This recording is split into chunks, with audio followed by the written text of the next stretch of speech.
ನಮ್ಮೆಲ್ಲರ ಅತ್ಯಂತ ಹಿರಿಯ ಹಾಗೂ ಪ್ರೀತಿಯ ಒಳಗಾದ ಪೊಲೀಸ್ ಆಫೀಸರ್ ಆದ ಶ್ರೀ ಓಂ ಪ್ರಕಾಶ್ ಅವರು ಮರಣ ಹೊಂದಿದ್ದಾರೆ. ಮರಣದ ಬಗ್ಗೆ ಕೌಟುಂಬಿಕ ಅಂತ ಇದ್ದಾರೆ ಮತ್ತು ತನಿಖೆ ಮಾನ್ಯ ಬೆಂಗಳೂರು ಸಿಟಿ ಪೊಲೀಸ್ ಕಮಿಷನರ್ ಮಾಡ್ತಾ ಇದ್ದಾರೆ ಬಗ್ಗೆ ನಾನೇನು ಮಾತಾಡೋಕ್ಕೆ ಹೋಗಲ್ಲ. ಬಟ್ ಆದರೆ ನಾವೆಲ್ಲ ಸೇವೆಗೆ ಸೇರಿದಾಗಿಂದ ಮಾನ್ಯ ಓಂ ಪ್ರಕಾಶ್ ಅವರ ಪ್ರೀತಿಗೆ ಪಾತ್ರ ಆದವ್ರು ನಾವು. ಮತ್ತು ಎಂಥ ದೊಡ್ಡ ದೊಡ್ಡ ಸಮಸ್ಯೆಗಳನ್ನು ಸಹ ಭಾಳ ಅವರು ಧೈರ್ಯದಿಂದ, ಪ್ರೀತಿಯಿಂದ, ತಾಳ್ಮೆಯಿಂದ ಎದುರಿಸಿದ್ದು. ಮುಖ್ಯವಾದದ್ದು ಬಾಬರಿ ಮಸೀದಿ ಘಟನೆ ಆದ ನಂತರ ಅವರು ಶಿವಮೊಗ್ಗ SP ಇರುವಾಗ ಎಲ್ರಿಗೂ ಯಾವ ರೀತಿ ಧೈರ್ಯ ಕೊಟ್ಟು ಏನೇ ಕೌಮು ಗಲಭೆ ಆಗದಂಗೆ ನೋಡ್ಕೊಂಡಿರೋವಂಥದ್ದು.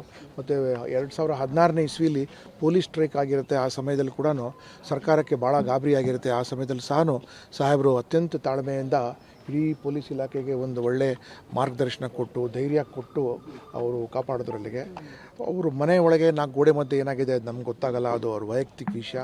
ಆದರೆ ಅವ್ರ ಕಚೇರಿಗೆ ಯಾರೇ ಬಂದರೂ ಸಹ ಬರೀ ಕೈಲಿ ವಾಪಸ್ ಹೋಗ್ತಾ ಇರಲಿಲ್ಲ, ಅದು ಮಾತ್ರ ಹೇಳ್ತೀನಿ. ಯಾರೇ ಮತ್ತು ಎಲ್ಲ ಜನನೂ ಬರೋರು. ಮತ್ತು ಯಾರ ಮೇಲೆ ಕೂಡ ದರ್ಪ ಇತ್ಯಾದಿಗಳು ಮಾಡ್ತಾ ಇರಲಿಲ್ಲ.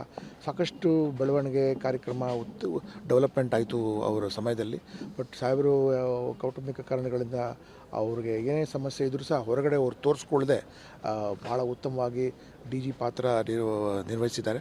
ಮತ್ತು ಸುಮಾರು ಜನಕ್ಕೆ ನಮ್ಮಂಥವ್ರಿಗೆ ಬೆಳೆಸಿ ಅವಕಾಶ ಕೊಟ್ಟು ನಾವು ಮಾಡೋ ಸಣ್ಣ ಪುಟ್ಟ ತಪ್ಪುಗಳಿಗೆ ನಮಗೆ ಬುದ್ಧಿ ಹೇಳಿ ತಿದ್ದು ಮಾಡಿ ಅಂಥ ಒಂದು ಲೀಡರ್ಶಿಪ್ ನಾವು ಹುಡುಕಬೇಕು. ಈಗ ಅಂಥ ಒಂದು ಲೀಡರ್ಶಿಪ್ ಹುಡುಕಬೇಕು ನಾವು ಪೊಲೀಸ್ ಇಲಾಖೆಯಲ್ಲಿ. ಮಾದರಿ ಪೊಲೀಸ್ ಲೀಡರ್ ಆಗಿದ್ದರು ಅವರು.